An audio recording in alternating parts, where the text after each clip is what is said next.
Apps.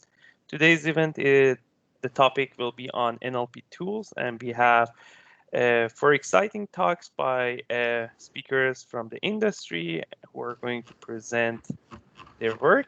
And so before we officially start, I would like to ask everyone to please, during the presentation by the speakers, please turn off your cameras and your microphone so that the focus will fully remain on the speaker. And without further ado, I'm passing the podium to Guillaume, the chair and also the organizer of this event alongside all the events. So Guillaume, the floor is yours. Thank you, Essam. Yeah, good morning, everyone. I'm really happy to see some new faces today. My name is Guillaume Poirier, for those who don't know me. I'm in charge of the NLP consortium on the Ivado side. So I will send, after the presentation, I will send the link to the recording, as I usually do. Also today, I'll include a link to a survey, a feedback survey, and I would love to get a little bit of feedback on this event and future events so that we can adjust and have meetups that tailor your needs. So today, as I mentioned, we have four very interesting presentations, really focused on applied NLP and tools. First, we have Reza Davari from Coveo, who's going to talk about transformer-based text similarity engine optimized for industrial use. Karine Derry from NewEcho will discuss comparison of two dialogue engines, Dialogflow CX and Rasa. Nathan Zilberstein from Botfront will talk about an open source authoring platform for Rasa-based conversational systems. And finally, we have Lise Rebou from CRIM, who's going to talk about open source tools for applied research NLP projects. So thank you very much. Reza, the floor is yours. Awesome, thank you. All right, share my screen.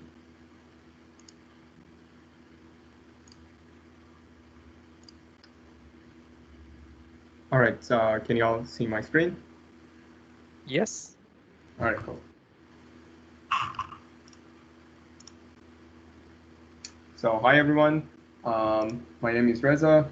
Today I'll be talking to you about our development of text similarity engine over at Coveo and the tools that we use to make this happen. So it's going to be more of a high-level presentation with some details. So if you have question, just ask me after the presentation. So that's going to be the slide, or just stop me halfway through. For today's agenda, we are going to have some introduction and some history and problem definition first. Then we are going to discuss the methodologies we used. Next, we are going to talk about the implementation. Here, I'm going to give you some high-level information on the tools we use to implement our methods, and hopefully that would help you in your NLP problems. And then we are going to discuss the results and next conclusion, hopefully some discussion, and that's it. So for introduction, this is the, I'm just going to start with the problem definition first. So as the title goes, the problem is around text similarity. So we have a search engine and we want to find similarity between two pieces of text, one being the query that the user is going to have, and the rest being the documents that you have, so in your database. The classic version of this, when you have a few words in your queries, you can use classic methods like BM25 and other things. But as users becoming more spoiled with their interaction in internet, they don't really like to narrow down their queries to few words, and they want to be as expressive as possible. So they are going to write more and more. And most search engines, especially for Coveo, that we provide this for internal use of companies, they're not going to be too happy with too many queries. So the idea here is that can we extract contextual information and have a better text similarity module? And if yes, what's the cost? So that's basically the problem definition.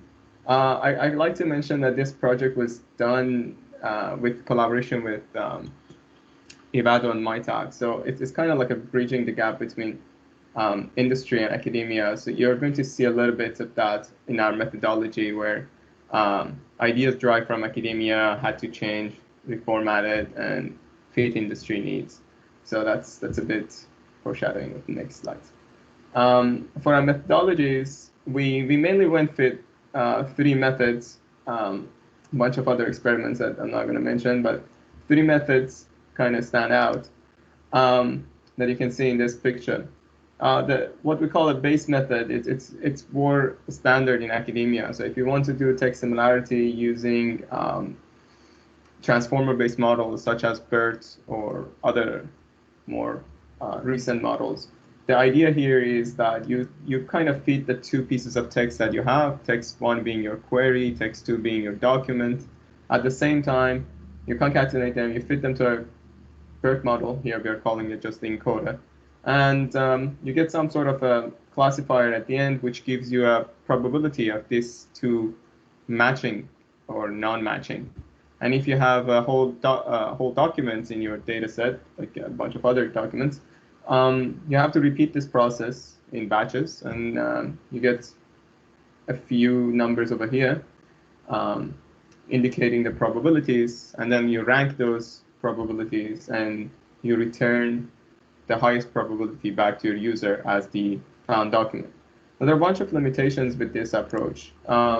One is that every time you want to concatenate these 2, it limits how much text you can put in there, which there are methods to get around. So I guess not a big deal really.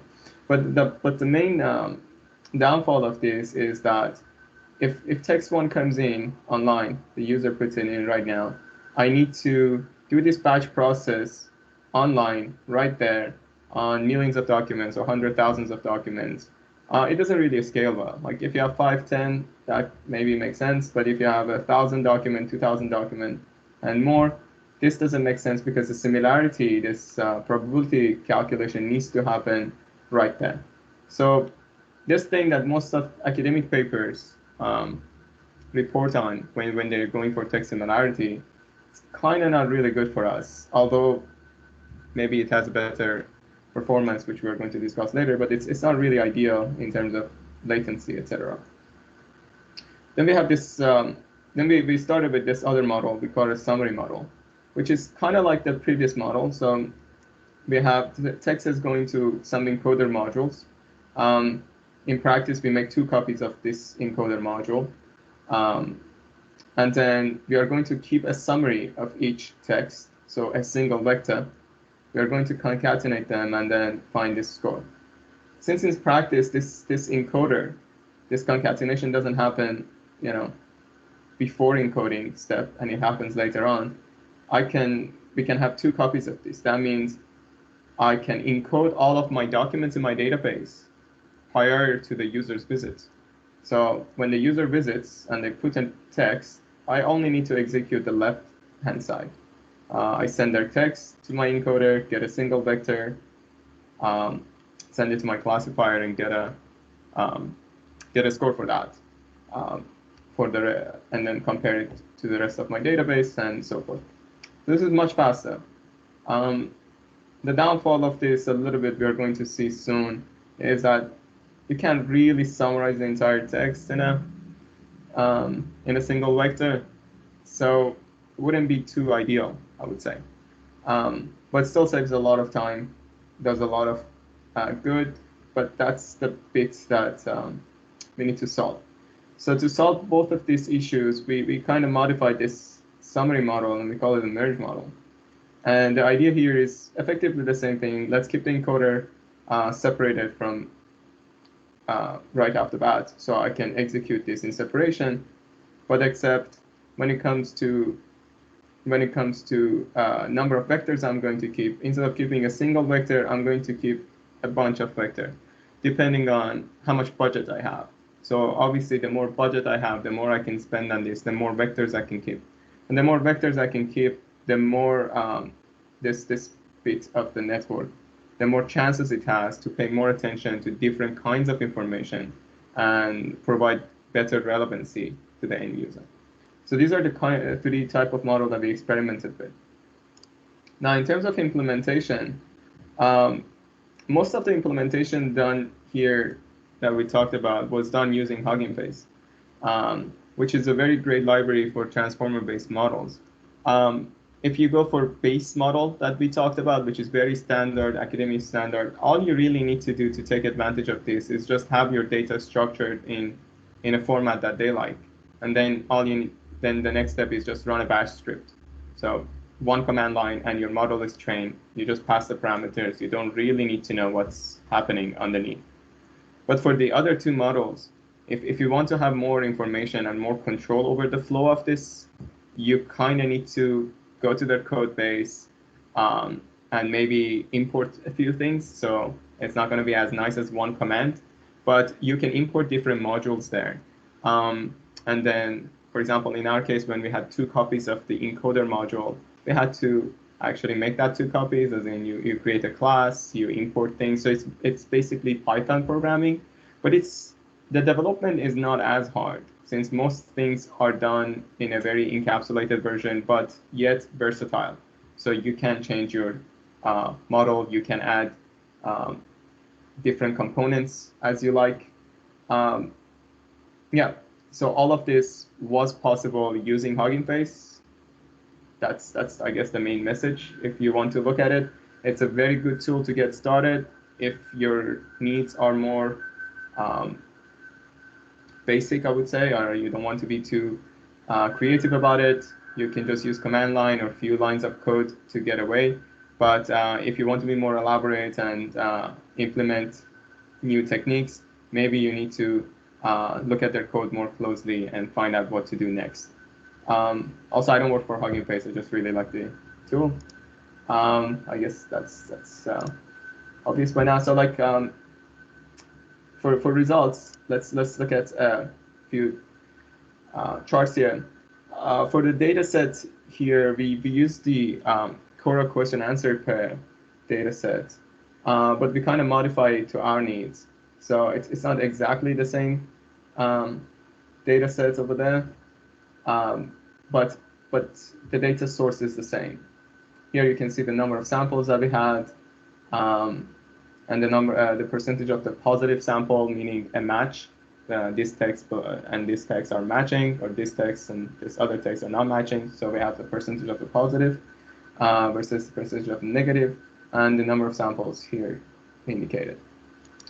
Now, in terms of accuracy, our base model got the highest accuracy, and we also did the F measure. So it does best in comparison. And training time is relatively smaller as it has less components. So all in all, the base model, the one, as I said, it's more common in academia, has better accuracy, better F measure, better training time. Merge model stays second in terms of F measure and accuracy. And lastly, we have the summary model. The summary model has less access to information, if you remember, because it had less opportunity to save vectors. But in industry, we have other constraints. So let's look at our other constraints.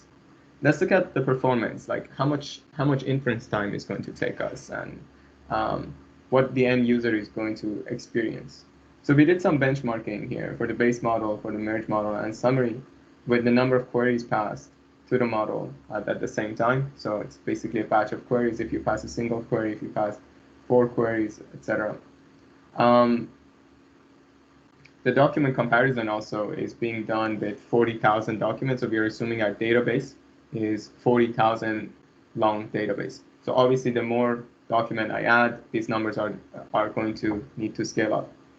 But if for the base model, we're going to see the worst performance ever, because as I said, it needs to do online computation of the whole database every time a new query comes in. So for a single query, it takes us about 13 seconds. And for 4 queries, since it needs to do this even in a batch, it takes it 56 seconds. But for the merge model, we see it's less than a second. And we repeated this experiment, I think, 10 times to get a better mean and variance in this. And if you have more queries in the batch, it becomes slightly around 2 seconds. Our summary model was the fastest because it saves minimal amount of vectors and does minimal amount of computation. So this is like a comparison. This is like a compromise between going for 13 seconds versus around a second versus much less than basically a tenth of a millisecond. So that's all good on GPU performance. If we can afford GPU in a company setting, then this merge model would basically arise victorious. But if you can't afford GPU, does it still make sense to use merge model? So we did a little bit more investigation to see how's the performance then. So now we did some CPU performance evaluation and see how's the latency. So we broke it down to 2 parts. One, encoding. So when a new query comes in, how long does it take for me just to encode this new query? Forget about the whole comparison part. Just encoding it. For encoding it, we also added quantization. So again, since we're using Hugging Face and everything is in PyTorch and Pythonic, you can just keep adding different modules. And we were kind of harsh over here. We tried different things, maximum number of QPS being 32, 64, 128. QPS stands for queries per second. So if you're working for a large number of queries, that means like in every second you're receiving 32 queries or 64 queries and whatnot. Number of threads, okay, I'm reaching out actually my limit. Point is latency is kind of scale up somewhat linearly, which is okay because then you can add more threads and you can isolate these threads to make sure that you compensate for that. We did similar thing for similarity. For similarity, since we have 40,000 documents, this scaling up is much more steep. But there are also methods to mitigate this, like approximate nearest neighbor, etc., which we didn't really compare with. We just went with exact matching because that was not really the goal of this investigation.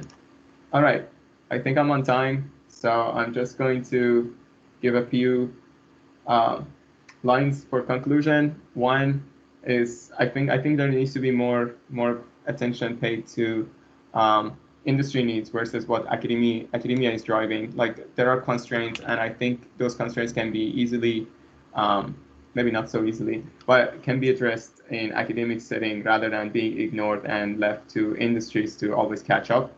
There are great tools out there. I personally don't like too many APIs or SaaS solution. I kind of like the solutions that give the flexibility to you to do whatever you want depending on your needs. So again, here I'm a big fan of Hugging Face for that, for making that possible. If you want, also there's a SaaS solution, so you can subscribe and buy it, but that would again not match our needs. And lastly, I hope this kind of showed few things. One, how you can take advantage of this ready-made tools with a lot of flexibility. Two, the success of having a nice collaboration between academia and industry to achieve a project. And that's it. So if you have questions, I'm here. Thank you, Reza, for your very nice presentation. So we have about 15 minutes for the questions. Dr. Lapalme has a question, so please go ahead.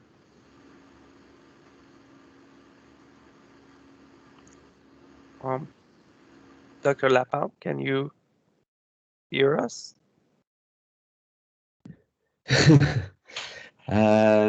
So thank you for the talk. I'm just curious to know what is a query and what is a document. That is, how long are documents, and also have you compared with classic search engine like BN25 or something very classic things? Yes. So in this example, like the queries and the documents, since we are taking a Quora question pair, so we can actually publish the results. There are at most 3 lines, so 3 sentences, sorry.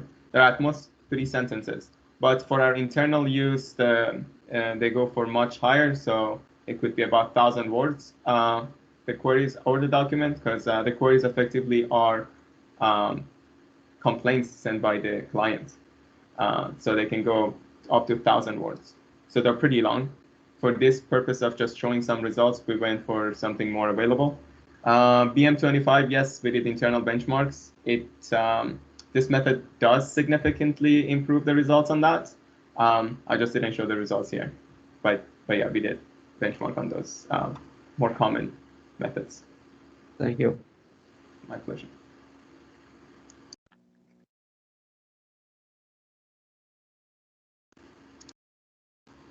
Yes, you're muted, I think. Yep. So we have a thanks for mentioning. We have a question by Fabrizio. So please go ahead. Thank you. Thank you, Reza, for your presentation. I have a question about the performance times that you showed on one of your slides. Whenever you compare a query with a document, you showed that it could go down to 0.07 second, I think. Is it for a single comparison between a given query and a given document, or is it between a query and the whole corpus of your documents? So if it was a one query, so that means it was one query with 40,000 documents, and if there was another version which was 4 queries, so that's 4 queries and 40,000 documents still. So it's always with the entire corpus. But the numbers went down over there because we were doing batching. So all of the comparisons are done in batches, large batches. And since it's a single vector, I can just effectively do, I think we did 4,000 batches per GPU. Like in each batch, I had 4,000 vectors comparison in each GPU. Okay, so the time goes up linearly with the number of documents in your collection. Yes, that is correct. Okay. I have a second question, very quick. You mentioned that this was a collaboration between academia and Coveo. Who was the professor who contributed to this research? Professor Qasim, Leila Qasim from Concordia. Great, thank you. Pleasure. So in case you have a question, I forgot to mention that there is a raise hand option that you can use to virtually raise your hand, and then I can see it and I'll let you ask your questions. So is there any questions from the audience? So Fabrizio has another question. Yeah, it was a very interesting presentation, that's why. Reza, you mentioned that you have to train your system. If I recall correctly, you have something like 320,000 queries. Do you have an idea how the performance of your system in recall and fmeasure degrades when you limit the number of queries you use to train your system?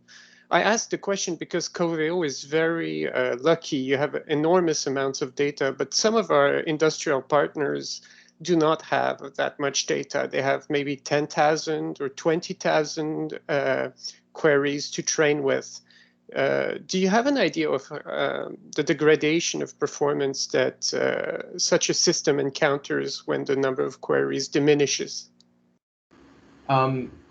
We don't have exact numbers for that, but one of the other studies that we did, I think maybe it's worth mentioning, is the fact that not all of our clients are as huge scale. So like a lot of our clients are basically, as you said, we're very fortunate to get a lot of data, but not all of our clients going to be in that zone. So some of the studies we did, it's focused more on smaller clients. So 10,000 queries, 20,000 queries, numbers around that. I don't have exact numbers because this was a long time ago, but we found that more traditional methods, smaller neural nets with glob embeddings, it would perform as well. Still, there's a tiny gap But if you're talking about also cost, because there is all of this, there's a cost because you need to still charge your client, right? And you can run like 16 GPUs for a client, like 10,000 queries. So in terms of cost comparison and in terms of the gap between accuracies, I think our conclusion is it does make sense to regress to smaller models in those cases, rather than letting this huge model barely outperform. So yes, there is a degradation, and it was significant enough that would make us maybe change our mind for smaller clients. Thank you. Pleasure. Do we have other questions from the audience? If there's no more questions, so we're pretty much ahead of our schedule. Thank you very much again, Reza, for your very interesting presentation. We'll move forward with the second speaker, Karine Derry, who's a software designer at Nueco, and is going to present Dialogflow CX and Rasa, two diametrically opposed dialogue engines. So without further ado, Karine, the floor is yours. Oui, je me prépare à présenter, désolée. Parfait. Oh. Voyez-vous bien mon écran et ma présentation? Oui, merci. Oui. Parfait. Donc, comme il a été dit, pardon, ça commence mal. Plus de voix déjà. Comme ça a déjà été dit, je m'appelle Karine Derry, je travaille chez Nueco. Pour vous donner un petit aperçu, Nueco, on offre des solutions conversationnelles pour améliorer l'expérience utilisateur de compagnies qui ont, par exemple, un gros centre de contact puis qui veulent remplacer leur aiguillage d'appel en DTMF, où il faut faire 15 menus, peser des pitons pour remplacer ça par une application plus conversationnelle. C'est dans ce cadre-là qu'on utilise des engins de dialogue comme Dialogflow CX et Rasa. Puis c'est pour ça justement que j'ai de l'expérience avec ça, puis qu'aujourd'hui, je vais un peu les comparer. Je vais comparer surtout du point de vue de l'intégration justement du NLU, qu'est-ce qu'on fait avec l'interprétation finalement de l'input. Comment ça va se passer? Je vais commencer par une comparaison un peu au niveau des deux engins de dialogue parce que même au niveau de la base, c'est vraiment très, très différent. Ensuite, je vais présenter certains cas d'utilisation qui nous permettent de différencier vraiment l'approche des deux à ce niveau-là. Puis, évidemment, essayer de tirer quelques conclusions de ça. Donc, à haut niveau, Dialogflow CX, qu'est-ce que c'est? C'est l'engin de dialogue de Google. Le nouvel engin de dialogue de Google. Alors, il y avait une version précédente qui était Dialogflow ES. Il y a eu beaucoup d'améliorations côté dialogue. Puis, la nouvelle version CX est supposée être plus adaptée à des agents qui sont complexes pour justement des systèmes de réponse vocale interactive dans les centres de contact. Donc, à peu près le cas d'utilisation qu'on a beaucoup avec nos clients. Donc, c'est aussi dessiné pour des cas vocaux et pas juste le texte. Par exemple, il va y avoir des considérations pour les trucs comme l'absence d'input ou le barging. Évidemment, c'est Google, donc c'est un produit qui est hébergé. Puis, il y a une jolie interface graphique pour que des designers qui ne savent pas coder puissent créer des agents conversationnels. Et évidemment, c'est Google, donc c'est aussi intégré avec le NLU de Google. C'est intégré avec le speech-to-text et le text-to-speech de Google lorsqu'on utilise des intégrations audio qui sont fournies. Côté Rasa, c'est à peu près complètement différent. C'est un engin qui est open source, donc quelque chose qu'on va installer on-premise sur nos propres machines. C'est une interface qui est pas mal plus faite pour des développeurs. Il y a un peu de configuration YAML, mais sans savoir coder, on ne peut pas se rendre nulle part. De très intéressant avec Rasa. C'est aussi construit pour des chatbots principalement, mais il est assez facile d'ajouter une couche d'audio par-dessus en utilisant, par exemple, justement le speech-to-text de Google puis le text-to-speech de Google par-dessus, au fond, l'engin de dialogue de Rasa. L'engin de dialogue s'intègre aussi avec des modèles de NLU qui sont open source, donc MIDI, Specie, Diet, Convert et peut-être d'autres que je n'ai pas vus. Pour ce qui est du dialogue, comme je ne vais pas en parler beaucoup parce que ce n'est pas l'intérêt de la présentation et que j'en aurai pour des heures, mais il est quand même important de mentionner que du côté de Google, le dialogue est conçu comme une machine à état. Donc, à chaque moment, on sait dans quel état on est. Alors que dans Rasa, on va prédire ou choisir la prochaine action sur la base de l'historique de la conversation, soit avec un algorithme de machine learning ou des règles. Avant de rentrer dans les use cases, je vais faire une petite parenthèse pour Rasa, pour que vous compreniez un petit peu qu'est-ce que je vais dire. Du côté de Rasa, le NLU, ça se passe en différentes étapes. Donc, c'est un pipeline qui est configurable, qu'on va pouvoir utiliser. Et finalement, donc, chaque composante qu'il y a là va faire une transformation quelconque sur l'input pour arriver à un résultat final que le dialogue va pouvoir utiliser et interpréter. On peut aussi ajouter des composantes qui sont personnalisées s'il n'y a pas qu'est-ce qu'on veut ou si on veut intégrer un modèle qui n'est pas déjà intégré dans les composantes qui sont fournies, par exemple. Évidemment, il faut les coder si on veut faire ça. Donc, les cas d'utilisation. Le premier, c'est évidemment la définition des entités et des intentions. Donc, quand on fait un agent conversationnel, on va définir notre domaine finalement. Donc, c'est quoi les inputs qu'on veut comprendre de l'usager sous la forme d'intention et d'entité. Je pense que c'est assez connu et c'est très, très standard comme façon de fonctionner. Donc, il n'y a rien de nouveau. Pour les intentions, encore une fois, c'est très standard dans Dialogflow CX. Ça va être une liste de phrases avec des entités qui sont annotées dedans. On va avoir des entités système qui sont déjà disponibles, qui fonctionnent très bien pour les dates, pour les noms d'endroits, des choses communes comme ça qu'on n'aura pas besoin de définir. On va pouvoir définir nos propres entités aussi, que ce soit une liste de valeurs possibles, que ce soit des valeurs avec des synonymes ou des expressions régulières. Tous ces cas-là peuvent être très pratiques, évidemment. Puis, au fond, il faut définir notre entité comme ça avant de la noter dans une intention, avant qu'elle soit extraite, donc. Pour les entités, on peut activer ou pas l'expansion automatique, qui est un truc relativement utile.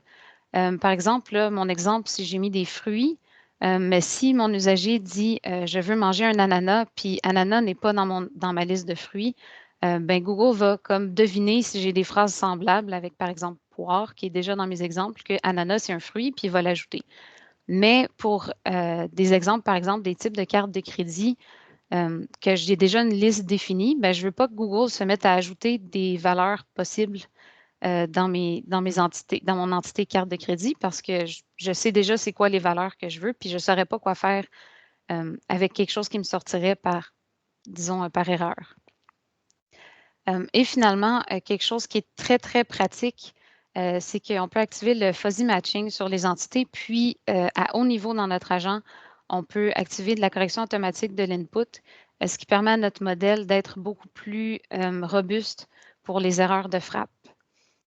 Donc, justement, ça ne va pas m'empêcher de reconnaître une entité s'il y a une petite erreur dedans, ce qui est définitivement très utile et beaucoup moins frustrant pour l'utilisateur. Puis, évidemment, les erreurs de frappe, ça n'a pas lieu quand on est en audio, parce que, bon, le speech ou texte, on s'attend à ce qu'il ne fasse pas d'erreur, mais c'est ça, en mode texte, c'est très important. Du côté de Rasa, pour les intentions, c'est la même chose. On met une liste de phrases avec des entités annotées dedans. Pour les entités qui sont assez standards, on a aussi une composante qui permet de les extraire. Je pense qu'on n'a pas encore utilisé dans aucun de nos modèles, si je ne m'abuse, mais j'imagine que c'est bon, c'est Dotlink qui est fourni par Facebook. On a le support des expressions régulières aussi, puis on peut définir des synonymes pour nos entités, mais quelque chose que nous, on ne trouve pas du tout pratique dans la plupart de nos cas, c'est qu'il n'y a pas moyen comme Google de désactiver l'expansion automatique. Donc, les classificateurs qui vont aller extraire les entités qui sont définies, qui sont annotées dans les phrases, ils vont toujours se permettre d'ajouter des valeurs qu'on n'avait pas mises. Alors, si nous, on a une liste de valeurs qui est finie, là, des fois, on va se retrouver avec des valeurs qu'on ne comprend pas, on ne sait pas quoi faire avec. Puis là, il faut ajouter de la gestion dans le dialogue pour s'assurer de ne pas faire d'erreur après quand on va utiliser ces valeurs-là. Un autre aspect important de l'utilisation du NLU, dans un agent conversationnel, c'est la contextualisation parce que, évidemment, on a notre domaine, on a la conversation au complet qui est un contexte, mais on a aussi où on est rendu exactement dans la conversation qui fait partie de notre contexte. Donc, par exemple, si je viens de demander un numéro de téléphone et la personne dit « j'en ai pas », ben, ça va être interprété différemment à cet endroit-là qu'ailleurs dans la conversation, même si j'en ai pas, c'est une phrase qui est assez générique. Dans Dialogflow CX, on va pouvoir faire ça très facilement parce que le NLU est contextuel. Donc, évidemment, c'est une boîte noire, donc on ne sait pas comment ça fonctionne dans le fond, mais Dialogflow ne va pas reconnaître une intention qui n'est pas active à l'état où on est. Donc, on est sûr qu'on n'aura pas de résultats, justement, avec lesquels on ne sait pas quoi faire. Même chose pour les entités, elles peuvent être reconnues seulement si elles ont été annotées dans l'intention qui a été reconnue ou si c'est spécifiquement ce type d'entité-là qui est demandé pour remplir, par exemple, un paramètre. Dans Rasa, quelque chose qui nous a causé beaucoup de problèmes, mais là, vous voyez que je n'ai pas mis de petits pouces par en bas parce que c'est comme ça que Rasa est conçu. C'est peut-être juste moins approprié pour nos cas d'utilisation, disons. C'est le fait que le NLU est absolument pas contextuel. Donc, toutes les intentions de notre modèle peuvent être reconnues n'importe quand. Ce qui veut dire que mon j'en ai pas, s'il veut dire quelque chose d'autre ailleurs, il faut que je trouve moyen avec mon corpus de le différencier ou d'avoir une intention plus générique dans ce cas-là que je vais être capable d'interpréter différemment dans le dialogue. Puis de la même façon, j'ai des intentions semblables que je peux souvent confondre. Bien là, il va falloir que je vois dans le dialogue justement si j'ai interprété la bonne, puis là que je gère les cas, justement, les erreurs qui vont être probables dans mon dialogue. Fait qu'évidemment, ça rajoute du code, ça ajoute du processing, puis on aime moins ça. Il y a un truc qui est quand même utile avec Rasa, par contre, c'est que pour extraire des paramètres, par exemple, dans le cas de mon numéro de téléphone, on peut utiliser des intentions. Donc, si j'ai une intention générique de I don't have ou quelque chose comme ça, ben, je pourrais dire si la personne répond ça à ma question pour le numéro de téléphone, ben, mon numéro de téléphone, ça va être none ou aucun, dépendamment, français ou en anglais. Fait que ça permet quand même de boucher les trous pour le problème du NLU qui n'est pas contextuel dans certains cas. Aussi, la contextualisation, ça se fait dans le speech-to-text. Avec le speech-to-text de Google, il y a les speech context qui permettent de faire ça, qui sont des exemples de phrases qu'on va donner pour influencer la transcription, si on veut, pour que ça donne, mettons, un format qui ressemble plus à ce qu'on veut. Mais ça, évidemment, on n'a pas de contrôle dessus quand on utilise une intégration qui est fournie avec Google. Puis on a remarqué que c'était pas toujours magique, comme on ne sait pas qu'est-ce qu'il fait, puis qu'on n'a pas de contrôle, justement, bien, des fois, on va préférer faire une intégration manuelle avec l'engin de dialogue pour avoir le contrôle sur les speech context.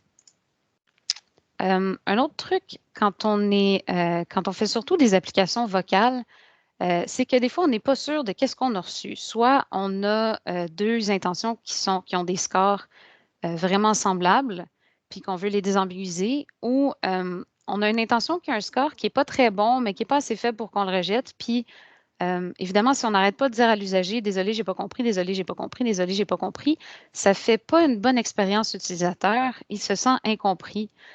Justement. Donc, on ne veut pas que ça arrive. Fait qu'on veut être capable de traiter ces cas-là sans nécessairement assumer que l'usager a dit quelque chose qu'il ne voulait peut-être pas dire. Dans Dialogflow CX, c'est très difficile à faire parce que, encore une fois, c'est un peu une boîte noire. Donc, ce qui est fourni, c'est une manière d'accepter ou rejeter un input.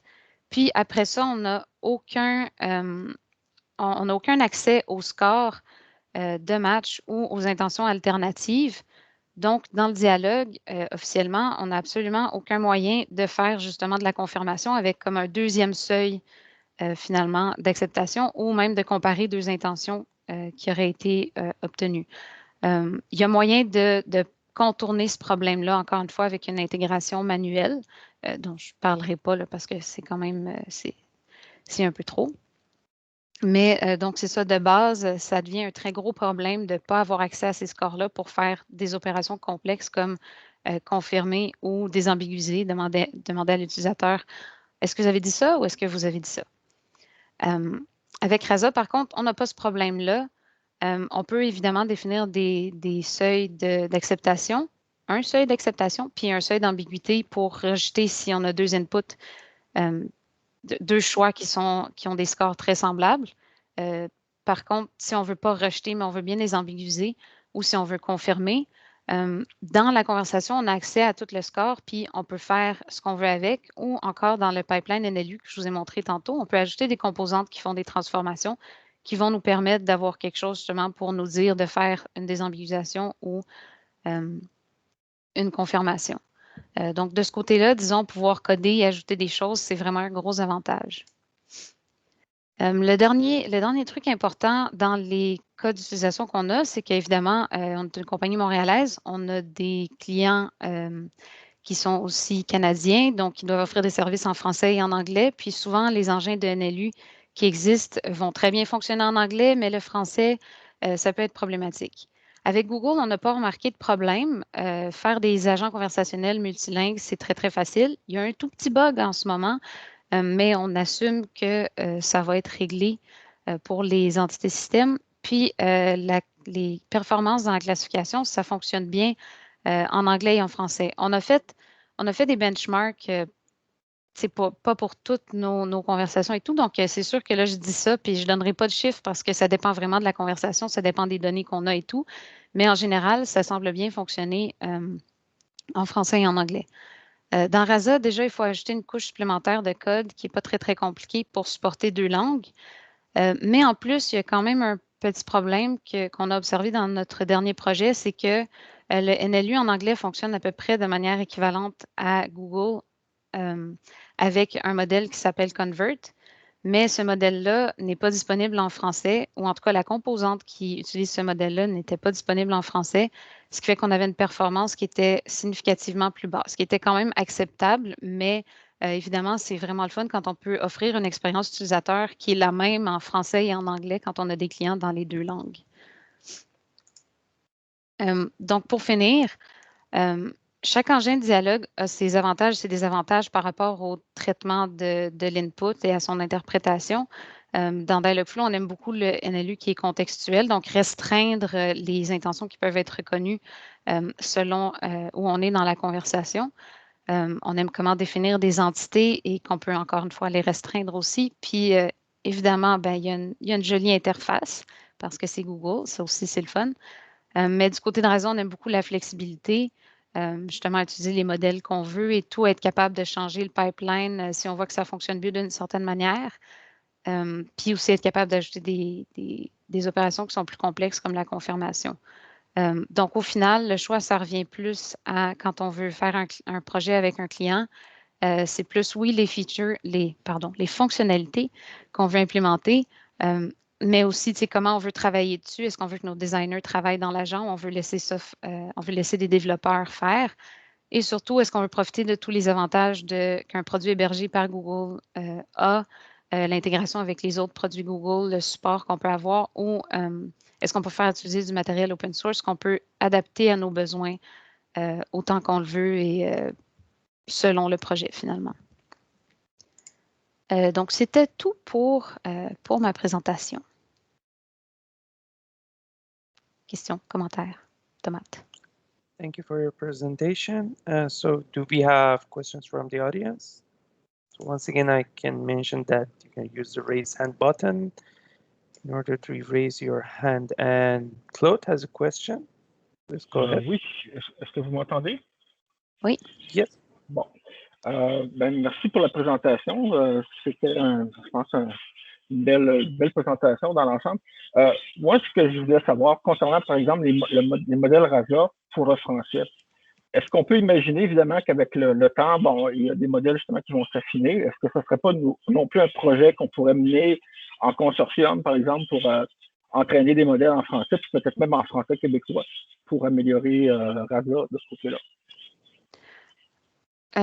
Définitivement, évidemment, ça dépend des modèles. Là. Je ne suis pas très au courant justement qu'est-ce qui se passe. Tu sais, les modèles, ils sont open source, fait que ça veut dire qu'on peut clairement les améliorer. Puis, puis justement fournir, si, là, je ne sais pas s'il se base sur certaines données et tout, mais clairement, il y aurait quelque chose à faire avec ça. Quand c'est open source, ben, on peut proposer les améliorations qu'on veut finalement. Donc, c'est sûr que ça serait quelque chose ça serait quelque chose qu'on aimerait beaucoup, en tout cas, nous, chez NUECO, qu'il y ait des améliorations de ce genre-là. L'utilisation des modèles d'Hugging Faces, entre autres, adapter des modèles d'Hugging Faces pour les besoins de Rasa, puis peut-être entraîner des modèles avec du français québécois, parce qu'il y a quand même des petites variantes là, qui pourraient être intéressantes.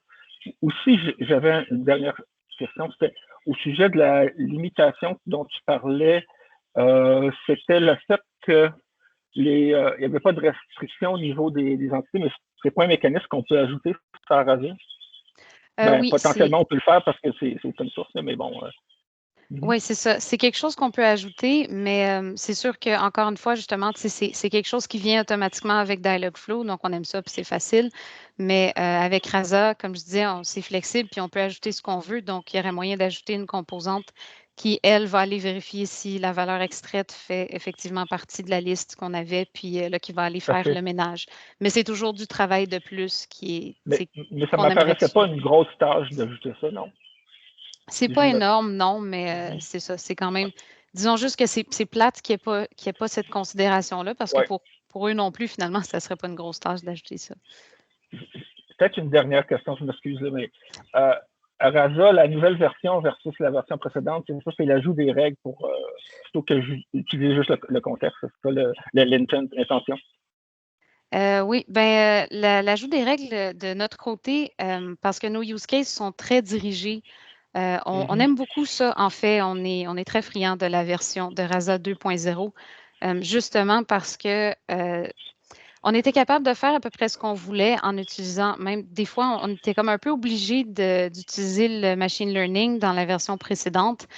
Puis, tu sais, c'est sûr que c'est beau le machine learning pour des conversations, mais quand on sait exactement qu'est-ce qu'on veut comme dialogue, puis que là, on doit juste le tweaker pour que le résultat soit ce qu'on veut, ben, tu sais, finalement, il n'y a pas tellement d'avantages. Donc, effectivement, pour le genre de code d'utilisation qu'on a, l'ajout des règles, ça nous permet de faire pas mal ce qu'on veut. Puis justement, ben là, on n'a pas besoin de faire quelque chose d'un peu détourné comme ça.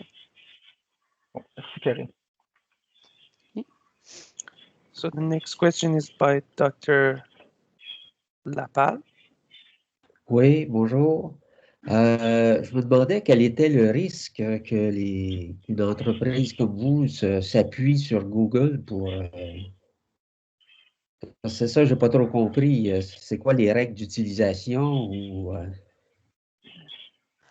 Ben, c'est vraiment nous, justement, ça va dépendre de chaque projet client finalement. Est-ce que c'est mieux d'aller avec Google et tout? Par exemple, il y a des avantages avec Google, comme on peut être des partenaires. Et côté marketing, évidemment, ça fait ça fait beau. Dire qu'on utilise les engins de Google parce que Google, c'est à la mode. Fait que je dirais que le risque est quand même assez, quand même assez élevé. Il y a une certaine stabilité qui vient avec le fait que ça soit Google. Tu sais, ils ont quand même une certaine garantie de qualité. Ils ont beaucoup de clients, puis ils ne vont pas nous laisser tomber directement comme ça. Il y a aussi du support qui vient avec ça. Fait que risque élevé. Mais je pourrais rajouter à ça, c'est que nous, on fait surtout des services professionnels et le choix de la plateforme, c'est souvent le client qui l'a fait. Et Google, c'est un des brand names les plus reconnus en ce moment au niveau conversationnel pour des applications autant chatbot que RVI. Et souvent, c'est un choix que plusieurs entreprises font, puis nous, on s'adapte à ce choix-là aussi. Ouais. Yves est le président de NUECO, pour ceux qui ne le savaient pas. Ouais. Merci. Merci. C'est un plaisir. So do we have the woman has a question? Oh, tu es sur mute, je pense. You're muted. Woman.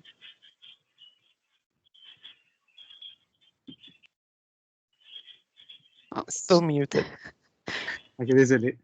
Bonjour Karine et bonjour Yves.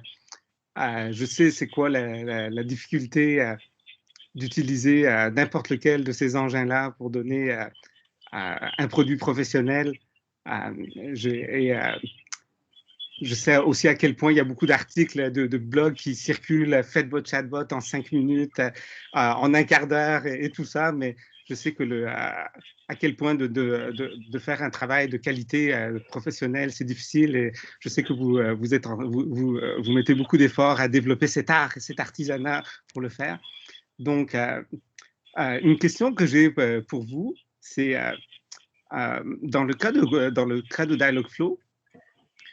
Donc ici, vous pouvez choisir des entités, vous pouvez choisir des intentions, et il fait automatiquement une expansion de ça. Est-ce que vous savez que c'est quoi leur approche à l'extension? Est-ce qu'ils utilisent justement les grands modèles de langage qui développent eux-mêmes dans leur branche plus académique? Est-ce que de ce que vous savez, ils utilisent cela? Ben, comme je disais, c'est assez boîte noire, qu'est-ce qui se passe en arrière dans Google, mais c'est quelque chose qu'ils mettent de l'avant, justement, que eux-mêmes, en arrière, ils vont dire qu'ils utilisent tous les modèles à la fine pointe. Donc, j'imagine leur modèle à la fine pointe de la technologie, finalement. Donc, j'imagine que oui. Mais évidemment, justement, ils ne vont pas révéler leurs secrets nécessairement exactement qu'est-ce qu'ils font en arrière. OK, donc c'est assez opaque en fait pour vous. Donc, et ma deuxième question, c'est que quand on développe Dialogflow CX qui est basé sur des machines à état, on sait que on sait que ça fonctionne bien quand le type d'interaction est limité, et surtout quand les interactions sont assez linéaires, quand il n'y a pas trop de retour en arrière, de backtracking, de correction et tout ça. Puis on sait que dès qu'on se met à vouloir ajouter des interactions plus complexes, justement avec des reprises, avec des raffinements et tout ça, en passant par des machines à état, vite ta machine à état peut exploser, et puis ça devient très difficile de contrôler le flow des transitions dans ta machine à état. Quel commentaire tu aurais à faire à ce sujet, Karine? Que tu as totalement raison que ça peut être que la machine à état va vite exploser si on se met à considérer des cas comme j'ai changé d'idée, oups, je me suis trompée, etc.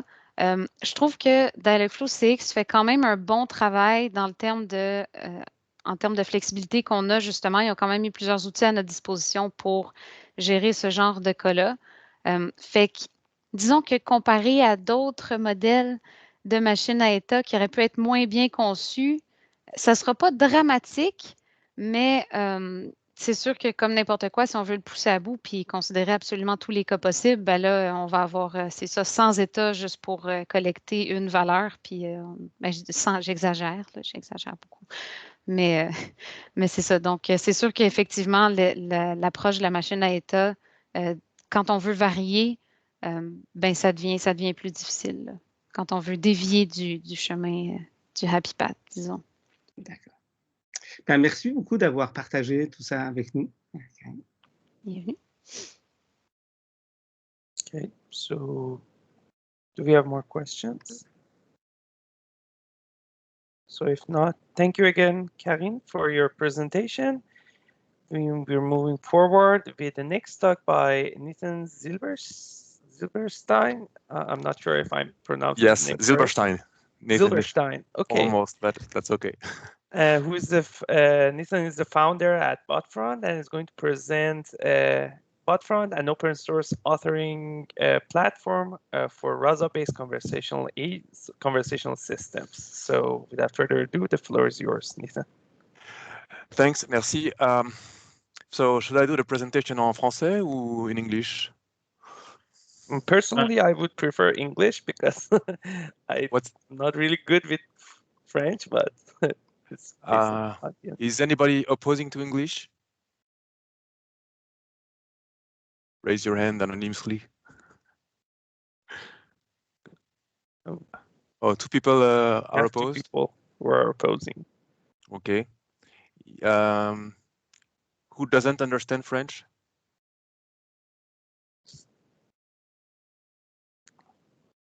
Okay. Well, hard decision to make. So, je vais y aller je pense que je vais suivre vu que la différence est. So since the difference is limited, I will go in French as as a respectful immigrant québécois. Donc, je vais continuer la conversation en français. But the examples will be in English. So, donc, je vais commencer par partager mon écran. Yes, please go ahead. Et ça ne fonctionne pas. The option is there is open share tray. Yeah. Button. No. Oh, I understand what happens. It's a new computer and I have to authorize. Maybe it's okay. Yeah, no worries. We're a bit ahead of schedule, so no problem on that side.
Voilà.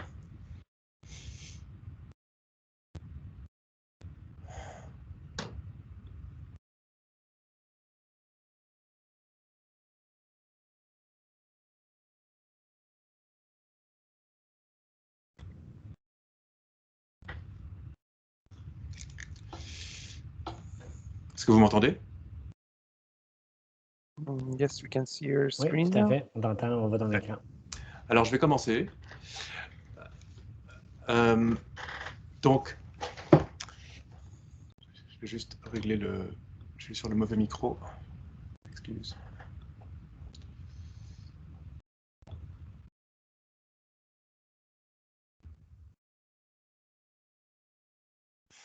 Voilà. Donc, effectivement, donc, je suis le fondateur de Botfront, mais aujourd'hui, on a été racheté en janvier par Dialogue.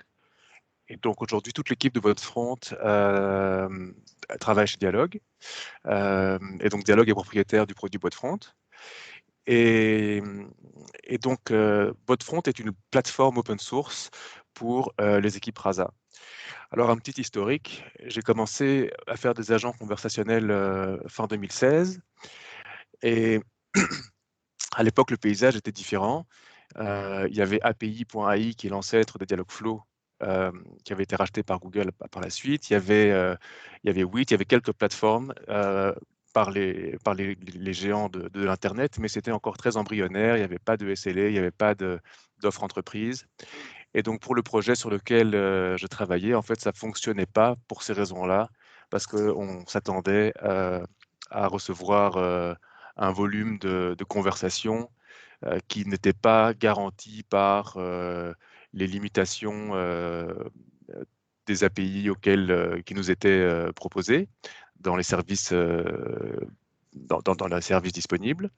Donc, on a commencé à chercher à des solutions qui pourraient être qu'on pourrait héberger nous-mêmes.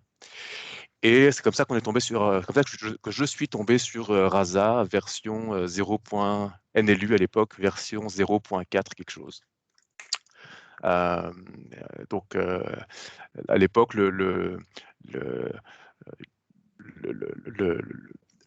l'outil le plus populaire pour gérer les conversations, c'était le nom m'échappe maintenant. Ça a été racheté par Microsoft.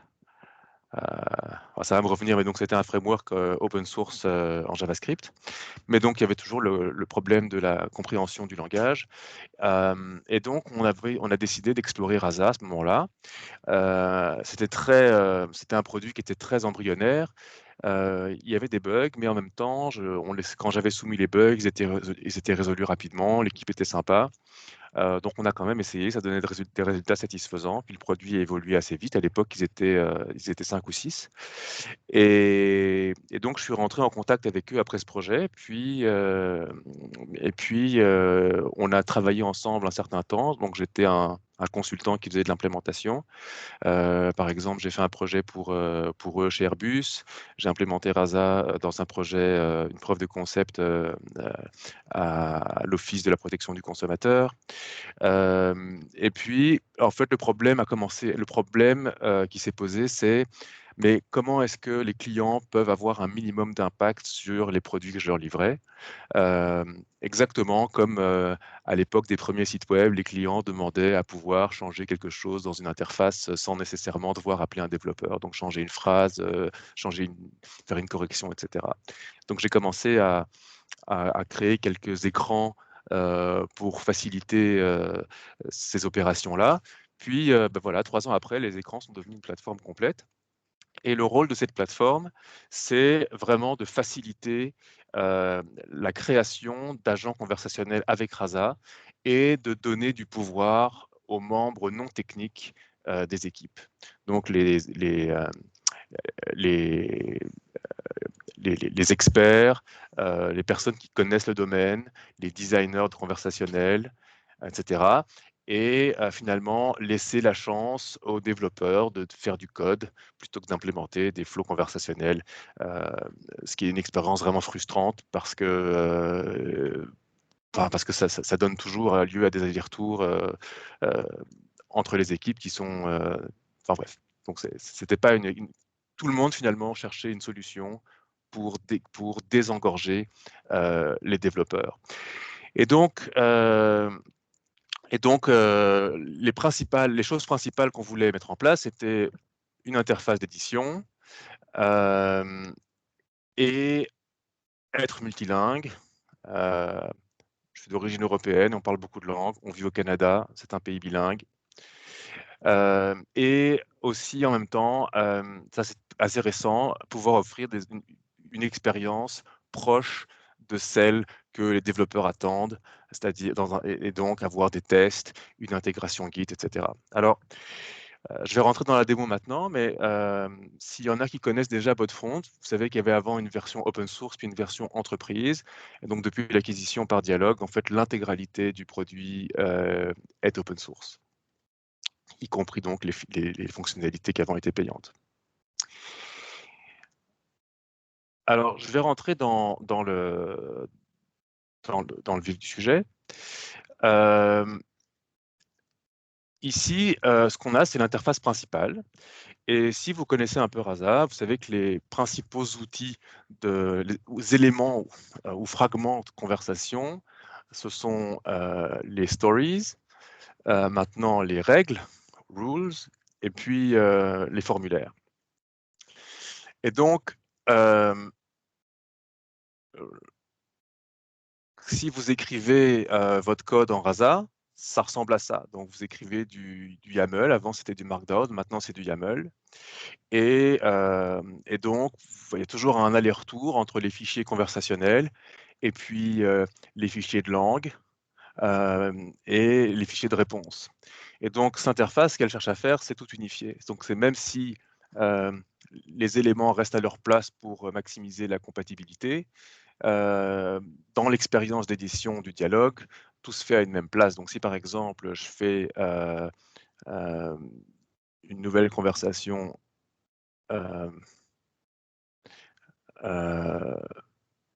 voilà. Je dirais par exemple quelque chose de très simple. Hein. L'utilisateur dit je mangerai bien des œufs. Ok, je vais quand même. Voilà, donc ça c'est ce qu'on a, une phrase qu'on attend de l'utilisateur. On entre. Alors, il essaie de trouver une intention, forcément, c'est pas la bonne, c'est une nouvelle phrase, alors je vais lui mettre une nouvelle intention.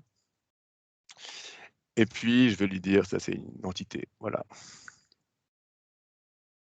OK. Et puis, le bot va répondre, c'est une excellente idée. OK. Évidemment, on peut faire des choses bien plus complexes, mais le but ici, c'est d'illustrer l'édition. Et donc, voilà, c'est tout ce qu'il faut faire pour créer une story de base. Et donc, on a bien une story au sens Rasa. Si je vais dans la section NLU, je devrais retrouver la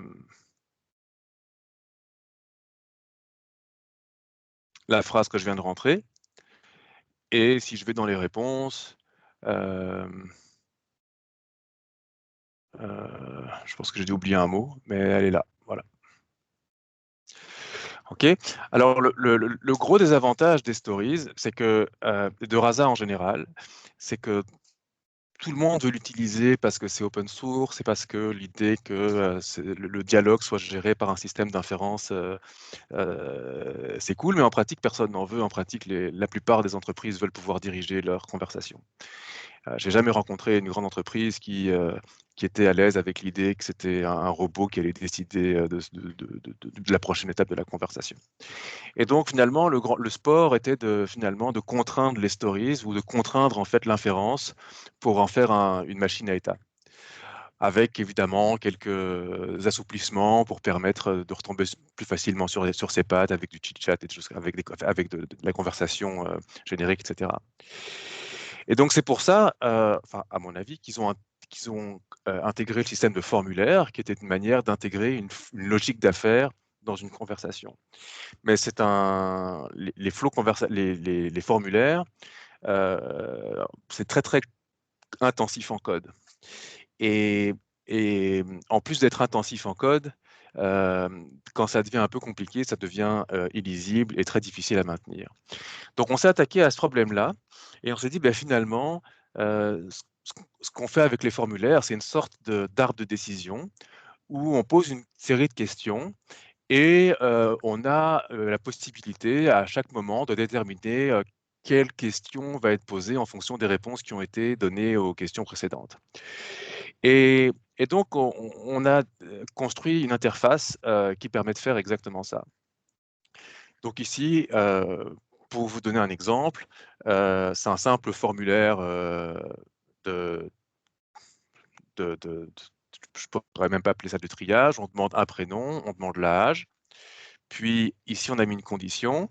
Si l'âge, donc l'âge qui a été répondu juste avant est supérieur à 18 ans, alors on continue ici. Dans toutes les autres conditions, on va demander si par exemple la personne a la permission de ses parents. Et donc, on a la possibilité de dire, je vais juste fermer ça sera plus clair. Voilà. Et selon la réponse, ben, si la réponse est oui, à ce moment-là, on continue le questionnaire. Puis si la réponse est non, en fait, on va sortir et on va définir un slot qu'on va pouvoir gérer après dans la conversation, en disant que la personne était underage. Et si je veux rajouter une autre condition, par exemple, si je veux faire une condition, je voudrais avoir un cas particulier pour les personnes de plus de 70 ans, par exemple. Je peux juste changer cette condition. Par exemple, ici, je vais faire si l'âge est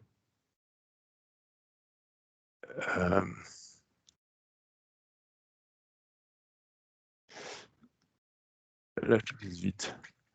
Voilà, on va aller ici. Et puis ici, c'est ça, si c'est supérieur à 18 et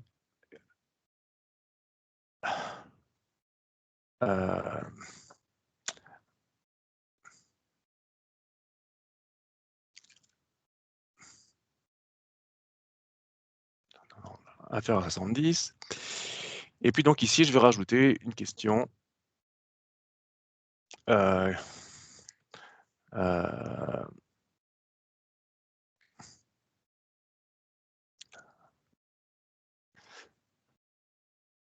Voilà.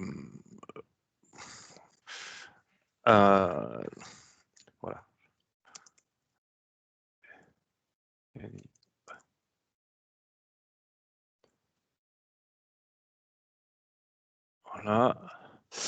Et qui sera posé uniquement aux personnes qui auront 70 ans et plus. Et puis, je vais après ramener au flow classique. Et donc, voilà, je ne vais pas faire l'entraînement parce que c'est long, mais par contre, je peux peut-être vous montrer que la première partie fonctionne. Si je reviens ici. Voilà. 25. Voilà. Et si je reviens ici.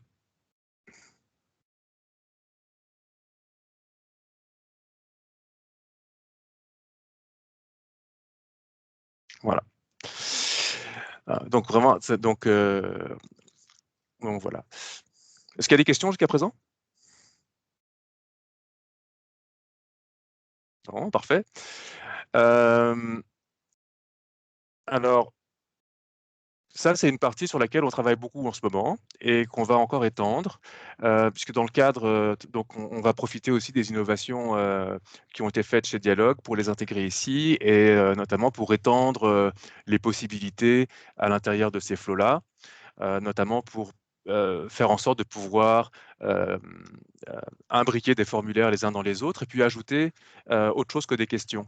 Par exemple, peut-être qu'on veut pouvoir exécuter une action entre le nom et l'âge, ou dire quelque chose, etc. Donc, ici, ce qui est important, c'est que bon, on a dû modifier légèrement Rasa pour faire ça. Donc, on maintient un fork, mais en fait, toutes les fonctionnalités du formulaire restent disponibles. Par exemple, vous pouvez déterminer comment extraire l'information de la réponse, si on prend toute la réponse, si on l'extrait d'une entité, etc. Donc toute la flexibilité qui est offerte par le framework Rasa, on essaie de la garder dans l'interface, justement pour garder l'ouverture.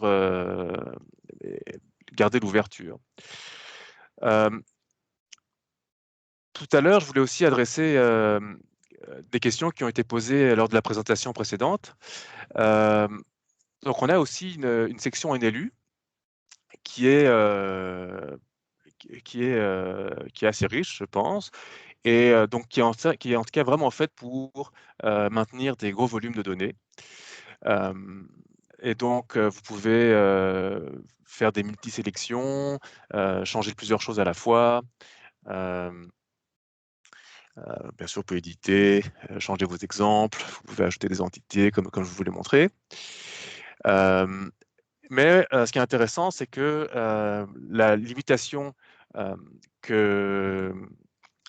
excuse-moi, j'ai pas retenu ton prénom, mais que tu avais nommé tout à l'heure sur les entités et le fait parfois qu'on va avoir une liste d'entités fermée, par exemple pour des couleurs.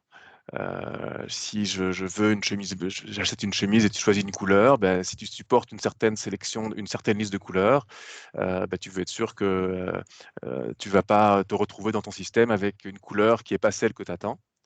Et donc, on peut définir c'est une fonctionnalité qu'on a rajoutée. Et on l'a rajoutée de manière tout à fait native, c'est-à-dire qu'on a un composant qui se rajoute à Rasa dans le NLU et qui permet en fait de faire exactement ça. Et donc, qu'est-ce qui se passe? Ben, on peut définir une sélection. Donc, par exemple, je vais le faire avec autre chose, par exemple, size,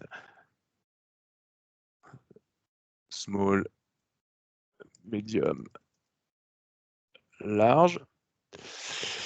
Et pareil, ici, on peut configurer du fuzzy matching. Et donc, on a 3 algorithmes, enfin 4 algorithmes différents de fuzzy matching, et on peut définir un score pour définir à quel point on veut autoriser des fautes d'orthographe, ou en tout cas des fautes de frappe, disons. Et ce qui fait que quand combiné avec le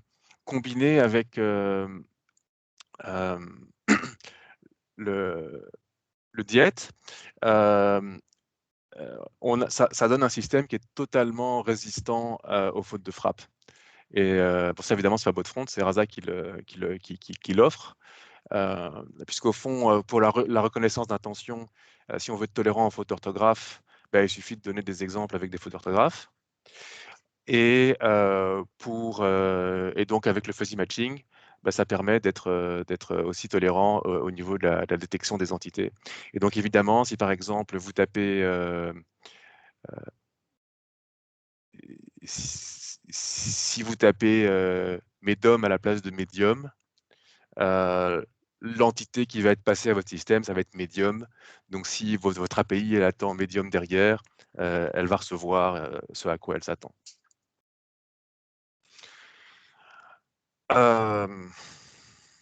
Voilà, c'était une présentation, une vue d'ensemble. Est-ce que si vous avez des questions, je peux approfondir certains points? I have a question. So in the gazetteer part, is it possible to import a gazetteer from an external file? So yes, so the Gazette is not the same as Rasa has a similar functionality, but it's not the same. So it's because the reason why we implement ours is because we wanted to have fuzzy matching, but you can still import and export. So the file formats are entirely compatible with Rasa. So if you go to settings and import export, you can when you export, you're going to have a regular Rasa project with NLU and stories files and endpoints and credentials and rules now, and you can re-import them easily. So for all the features that are compatible, the files are exactly the same, and you will get the Gazette will be exported as part of the NLU, so you can always format it to be able to import it.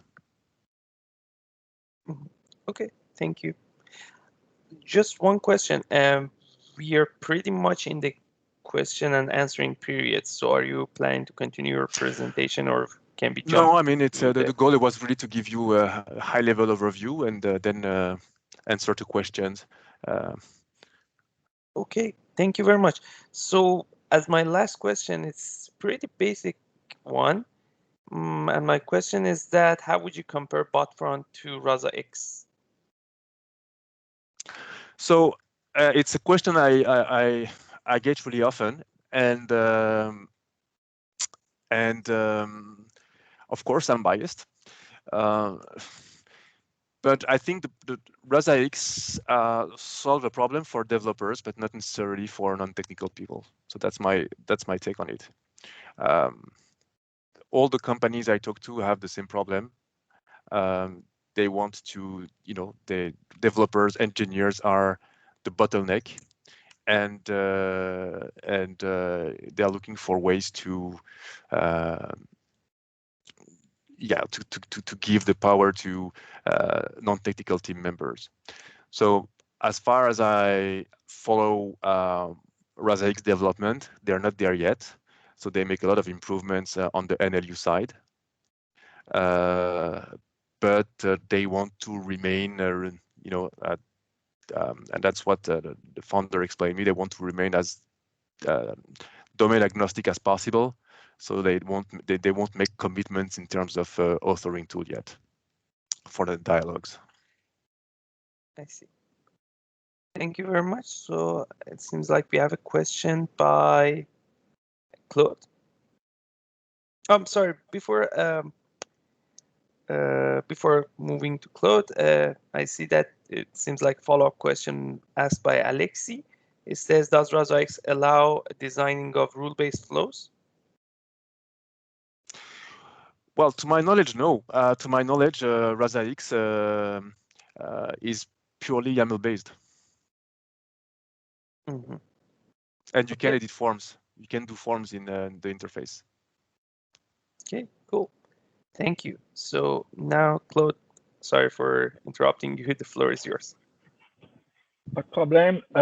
D'abord, merci pour la présentation. Je pense qu'effectivement, les gens qui travaillent avec Rasa vont apprécier, en tout cas, ceux surtout qui ne font pas du code là, vont apprécier l'interface qui ajoute vraiment. Puis le fait que manipulation de beaucoup de fichiers avec Rasa aussi, passer d'un fichier à l'autre, tout ça, ça simplifie vraiment la tâche. Moi, j'avais en fait, maintenant, là, tout ça, c'est en code source libre, hein, contrairement à Botfront, qui y avait une partie entreprise et puis il y avait une partie, en fait, en code source libre. Là, maintenant, tout est en code source libre. C'est bien ce que j'ai compris? Absolument. OK, parfait. Maintenant, au niveau des modèles, est-ce que vous avez tenté d'aller chercher des modèles en français plus performants? Avez-vous entraîné vous-même? Ou pensez-vous que ça pourrait être une initiative intéressante d'entraîner des modèles, entre autres avec le français québécois? Là, ça, Alors, c'est toujours une question de données. Alors, on a fait des expériences, mais jamais de benchmark sur lesquels on peut s'appuyer scientifiquement. La première fois qu'on a fait une expérience, c'était justement pour le l'Office de la protection du consommateur. Et en fait, on avait chargé les vecteurs de Facebook. Le nom du modèle m'échappe. Donc, ils avaient publié leur vecteur dans plein de langues. Et donc, il y avait un modèle qui était disponible en français, mais qui pesait plusieurs gigas. Donc, c'était quand même c'est très lourd sur les systèmes. Par contre, ça donnait de bons résultats. Évidemment, c'était des vecteurs qui étaient basés sur des mots et pas sur des n-grammes. Donc, ça n'avait aucune tolérance aux fautes d'orthographe, mais ça donnait de bons résultats. Plus récemment, moi, j'ai fait des expériences avec les modèles BERT qu'on peut intégrer grâce à Hugging Face. Donc, avec Diet, on peut charger des vecteurs pour des modèles qui sont entraînés avec Hugging Face. Mais le problème de ces modèles-là, c'est qu'en fait, ils ont assez peu de mots. Ils sont assez légers, en fait. Donc, je ne pense pas qu'ils s'appliquent vraiment au cas de NLU. Tu as essayé Camembert ou Flaubert aussi, qui sont des modèles des BERT français? J'ai juste essayé, en fait, ceux qui étaient disponibles avec Hugging Face. Et tous ceux qui étaient disponibles quand j'ai essayé, en fait, ils minimisent le nombre de mots pour minimiser la taille. Donc, je comprends. Je pense pas que le cas le use case qu'ils veulent soutenir, c'est vraiment le NLU, mais c'est plutôt, c'est d'autres tâches downstream sur le langage. Mais je pense que de l'expérience que j'avais eue en utilisant les vecteurs dans les itérations précédentes de Rasa, notamment, je sais qu'il y a un modèle, il y a un modèle Spacey de vecteur qui est en français, mais qui est assez lourd, donc ça ralentit sérieusement l'inférence. Mais par contre, ça donne quand même de très bons résultats quand il n'y a pas de faute de frappe. Donc je suis quand même convaincu que si on entraîne un modèle BERT un peu plus gros que ceux qui sont offerts par Hugging Face, on va avoir des très bons résultats pour le NLU. Maintenant, on a aussi beaucoup, parce que donc Botfront avait pas mal de clients en France, et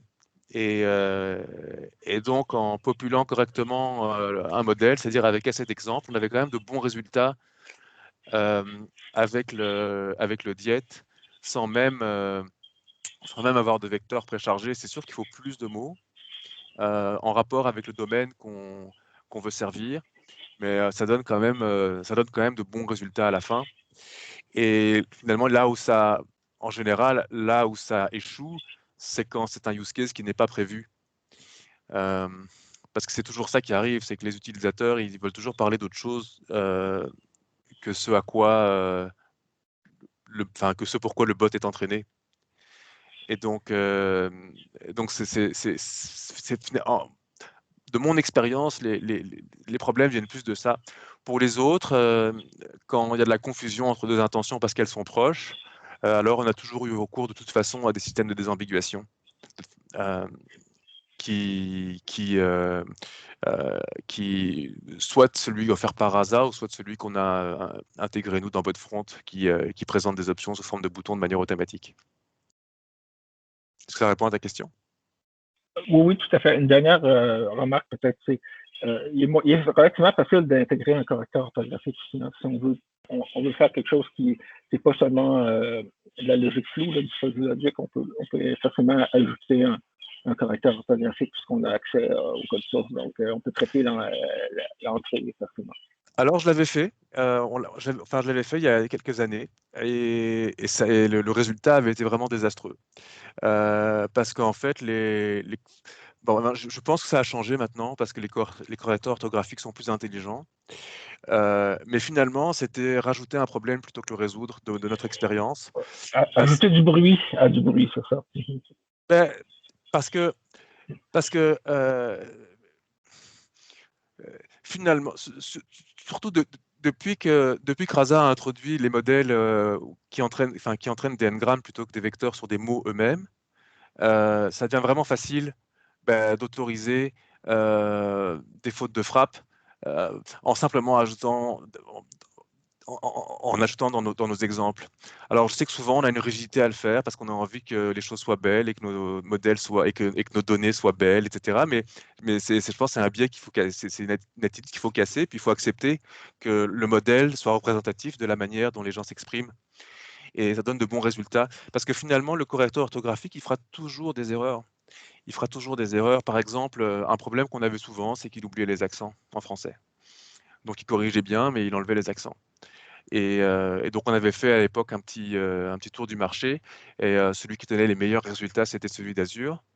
Donc, on avait fait un composant pour intégrer le correcteur orthographique d'Azure au pipeline de Rasa, mais ça donnait vraiment pas des bons résultats. Et donc, quand on a pu avoir différents pipelines qui entraînaient sur des n-grammes, et si vous configurez votre pipeline correctement, hein, je pense que c'est la configuration plus ou moins standard que Rasa suggère. Donc, vous avez à la fois un featurizer sur les mots, puis à la fois un featurizer sur les n-grammes. Pour autant que vous rajoutiez des exemples avec des erreurs, ça va marcher. Et d'ailleurs, c'est pour cette raison que dans la section incoming, donc là où vous rentrez, là où en fait vous annotez les données entrantes, en fait, on n'a pas autorisé l'édition des réponses, l'édition des phrases, pour être sûr justement que les gens ne cherchent pas à corriger l'orthographe. Merci. Thank you very much, Nathan, and thanks everyone for the questions.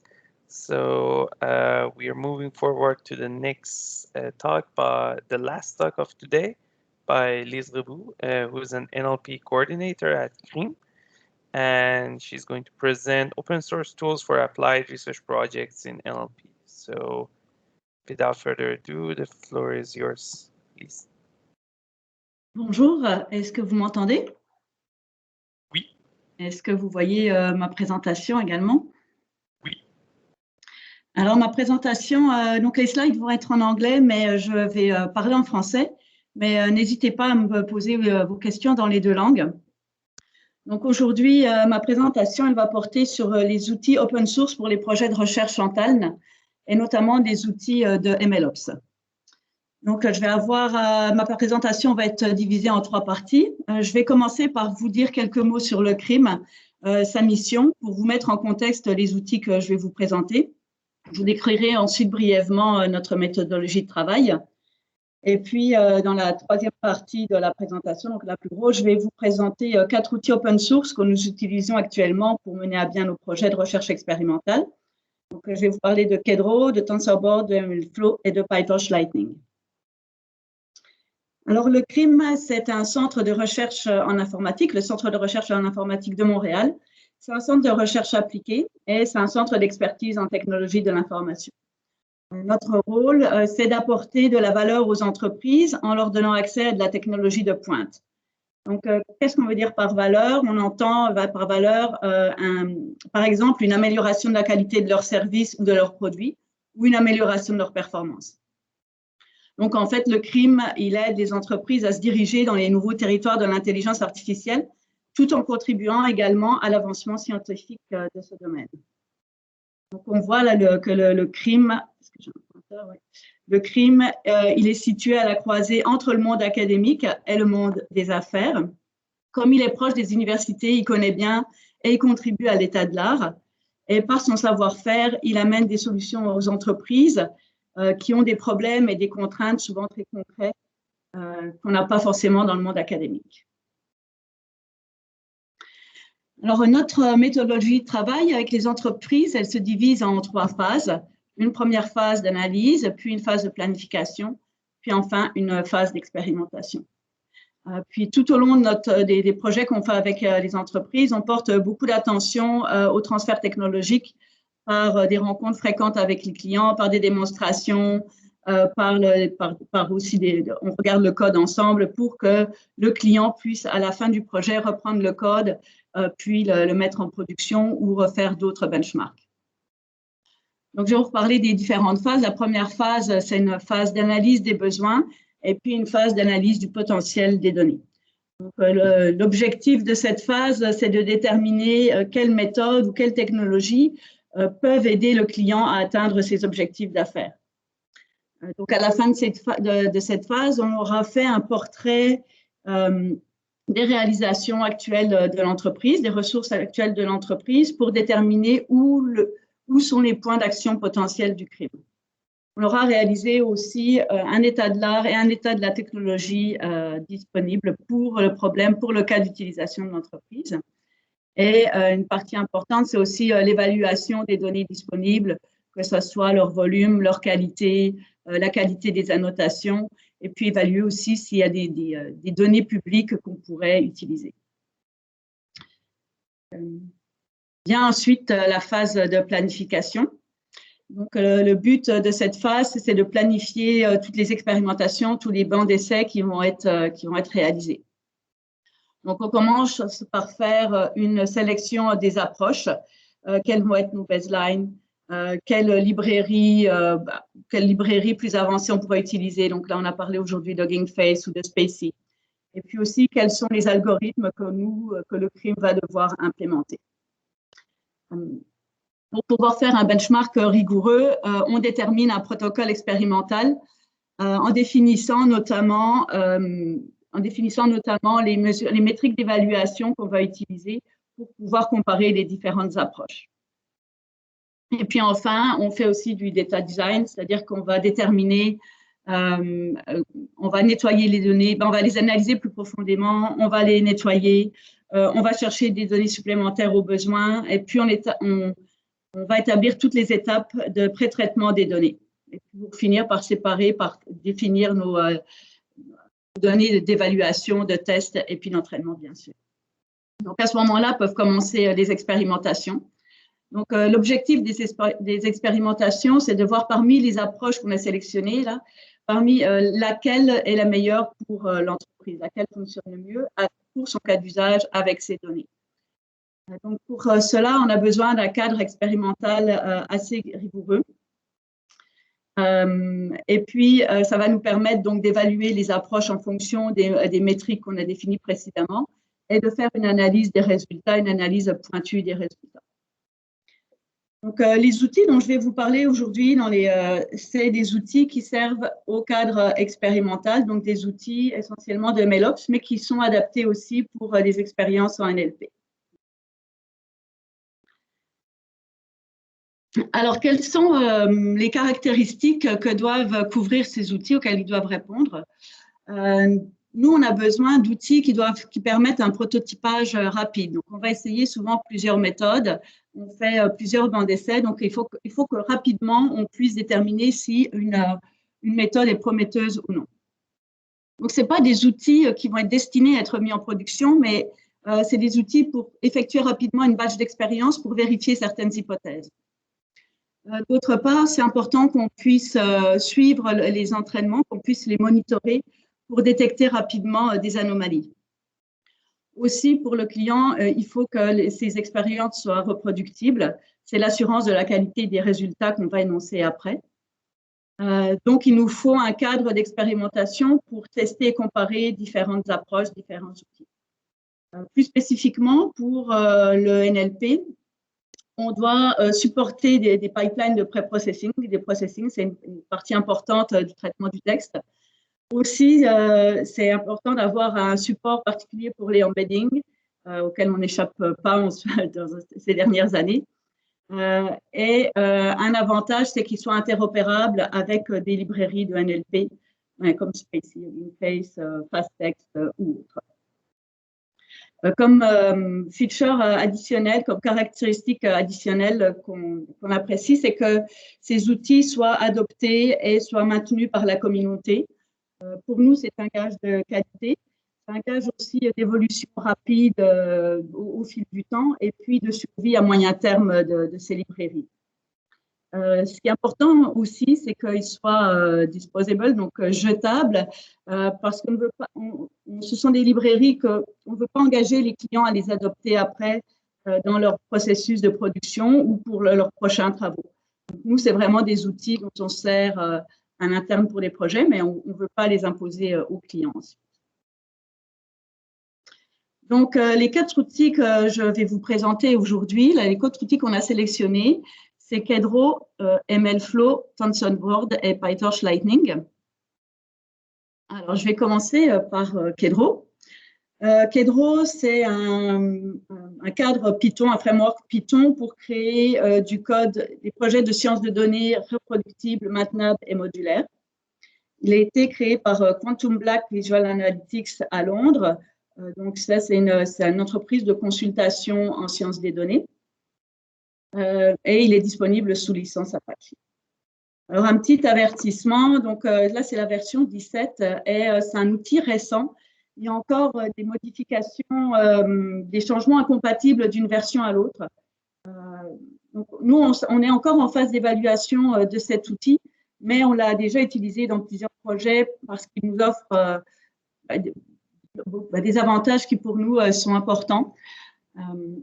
Notamment une structure de projet standard qui répond aux best practices, une définition claire des pipelines de processing des données. On a des données brutes jusqu'à l'entraînement des modèles. Et il permet aussi une gestion rigoureuse des datasets et des corpus. Donc, si on reprend les caractéristiques qu'on avait définies dans le slide précédent, ça permet donc un prototypage rapide, la reproductibilité de nos expériences, et puis, on va le voir, il est aussi adapté au NLP. Tous les outils que je vous présente, en fait, sont adaptés à nos projets de NLP. Alors, les principaux concepts dans Kedro sont les suivants. On a d'abord les datasets. Les datasets, c'est des classes qui définissent des méthodes pour loader puis pour enregistrer les données. Alors, on a des datasets prédéfinis dans Kedro, comme les text datasets, des datasets Parquet, des datasets JSON ou des datasets SQL, qui permettent d'accéder ou de créer ces formats de données. C'est aussi assez facile de créer ses propres datasets tant qu'ils définissent une méthode de lecture et d'écriture. Autre concept important dans Kedro, ce sont les nœuds. C'est des fonctions de transformation des datasets. Donc ensuite, le pipeline ici, il va organiser les nœuds pour qu'ils soient exécutés soit en parallèle, soit en série. Les catalogues et les paramètres, donc ils vont définir l'ensemble des paramètres du projet. Que ce soit dans le catalogue, on va définir les file paths des différentes datasets, des différentes versions du dataset. Et les paramètres, les fichiers de paramètres, donc définissent les paramètres qui sont utilisés dans les nœuds. Donc, ces 3 derniers éléments, pipeline, catalogue et paramètres, ça constitue ce qu'on appelle le contexte du projet. Puis, les fichiers de configuration, donc ils sont tous situés dans un même dossier, dans ce dossier conf. Et il y a des sous-dossiers base et local. Donc, tous les fichiers qui sont dans local, ils ont préséance sur les fichiers qui sont dans base et ils ne sont pas suivis par le contrôle de version. Donc, ça permet de définir des configurations locales, comme par exemple tout ce qui est les credentials, qui ne pourront pas être accessibles à d'autres. Aussi, Kedro dispose d'une interface de ligne de commande, Kedro Run, dans lequel on peut rouler tout le pipeline de processing de données, soit depuis le début jusqu'à la fin, soit juste en partie, on peut spécifier un nœud de départ ou un nœud d'arrêt. Donc, ça permet de reproduire facilement le traitement des données. Donc, voilà un exemple de visualisation de pipeline. Il y a un outil qui est fourni dans Kedro aussi, KedroVis. Alors, ici, c'est un exemple concret, anonymisé d'un pipeline qu'on a réalisé dans un de nos projets. On peut voir les différents nœuds là, qui sont qui ont sur le TF. Les différentes versions des datasets. Les datasets, là, je ne sais pas si on voit bien, mais c'est comme une petite base de données. Puis les paramètres, ils sont indiqués par ces deux petites flèches. Donc, dans ce projet, on a collecté plusieurs corpus publics. On les a mis sous une forme normalisée. Donc, c'est ça ici. Donc, chaque corpus était mis sous la forme d'un format parquet. Ensuite, ce nœud-là a effectué la fusion des différents corpus. Donc là, on a notre corpus unique. Puis après, on a plusieurs nœuds de nettoyage de ces datasets pour finalement aller on rajoute aussi à un moment les métadonnées qu'on avait. Puis finalement, on sépare ici le dataset en 3, donc les données d'entraînement, de validation et de test, pour finalement, le dernier nœud, ça, c'est l'entraînement de nos modèles. Donc, avec cette définition du pipeline, on voit qu'on peut facilement rajouter un autre corpus. Et puis aussi, on peut reproduire les mêmes transformations de manière cohérente. On sait exactement ce qu'on a fait, puis à quel moment, puis dans quel état se trouve notre dataset, puis où est-ce qu'il se trouve sur le disque. Je vais vous présenter aussi un autre exemple. Alors lui, il est tiré d'un article Medium, mais je le trouvais intéressant parce que c'est des données vraiment textuelles. Donc, on voit qu'au départ, on a un corpus de tweets qui est brut. Puis, première étape du traitement, on le sépare entre les tweets originaux et les retweets. Deuxième étape du traitement, on va séparer les tweets qui ont du contenu et ceux qui sont vides. Puis après, on fait une séparation des tweets par alphabet, en fait. Donc, et puis, quand on ajoute de nouveaux tweets, on peut facilement reproduire exactement le même pipeline. Donc, le deuxième outil que je vais vous présenter, c'est TensorBoard. C'est l'outil de visualisation de TensorFlow. Il a été créé par l'équipe de TensorFlow de Google, donc il a sa version 2. Donc, lui, par exemple, il est assez stable et il est sous licence Apache aussi. Donc, pour nous, il est intéressant parce qu'il procure un dashboard de suivi et de visualisation de l'entraînement de modèles de deep learning. Et il est notamment intéressant pour les projets en traitement automatique des langues parce qu'il permet de visualiser les embeddings. Et il s'utilise facilement parce qu'on peut l'utiliser en callback dans certaines méthodes d'entraînement. Donc, pour nous, les caractéristiques auxquelles il répondait sont qu'il permet de faire un suivi des entraînements, une comparaison des expérimentations, puis là, bien sûr, il est adapté. Alors, je vais vous montrer un exemple de l'Embedding Projector, donc l'outil de visualisation des embeddings. Donc, il permet de visualiser dans un espace 2D ou 3D des embeddings de grande dimensionnalité. Donc là, on avait des embeddings de dimension 100. Il y a différentes méthodes de projection qui sont disponibles. On voit ici UMAP, TSNI, PCA, où on peut aussi définir sa propre méthode. Donc, nous, ici, c'est des embeddings de graphes. Les embeddings représentent les entités dans une ontologie YAGO. Notre méthode de calcul des embeddings, c'est une méthode hybride, puisqu'on voulait prendre en compte à la fois le texte qui est associé au nœud et puis aussi les relations dans le graphe. Dans cette projection, on voit que les points ont des couleurs qui correspondent aux catégories des entités. Donc là, on voit que les différentes entités sont bien regroupées par couleur. Donc, on peut Ça semble bien représenter, les embeddings semblent bien représenter nos entités, tout du moins pour le cas d'utilisation qu'on voulait en faire. On avait essayé d'autres embeddings aussi, des embeddings juste de graphes. Et puis là, toutes les couleurs étaient mélangées, on n'arrivait pas à voir de beaux clusters comme ça. Donc, effectivement, après, en utilisant ces embeddings dans des classes, dans la classification subséquente, ça ne fonctionnait pas bien. Donc là, on a déjà une bonne visualisation. Pour le dashboard de TensorBoard, lui, il permet de suivre l'évolution des différentes métriques et puis de la fonction de coût tout au long de l'entraînement et puis de comparer les runs. Alors là, par exemple, j'ai fait un extrait, j'ai juste fait un petit extrait du dashboard. Et sur ce diagramme, on peut voir l'évolution de la fonction de coût sur les données de validation au cours de 10 entraînements consécutifs avec les mêmes sets d'hyperparamètres. Et la seule chose qu'on a changé, c'était l'acide qu'on utilisait au début pour la randomisation. Donc, on voulait voir si notre algorithme était assez stable, était assez robuste. Et puis, effectivement, on voit que toutes les courbes suivent à peu près la même trace et puis qu'on obtient une loss finale qui est à peu près similaire. Puis, des fois, ce n'est pas du tout le cas. Des fois, on a des entraînements selon l'acide. Là, on peut diverger complètement ou converger plus vite. Ça permet de voir rapidement, OK, est-ce que mon algorithme va diverger ou est-ce que mon entraînement va diverger ou va converger? Et puis, est-ce qu'il est assez robuste à l'acide? Troisième outil que je vais vous présenter, c'est MLflow.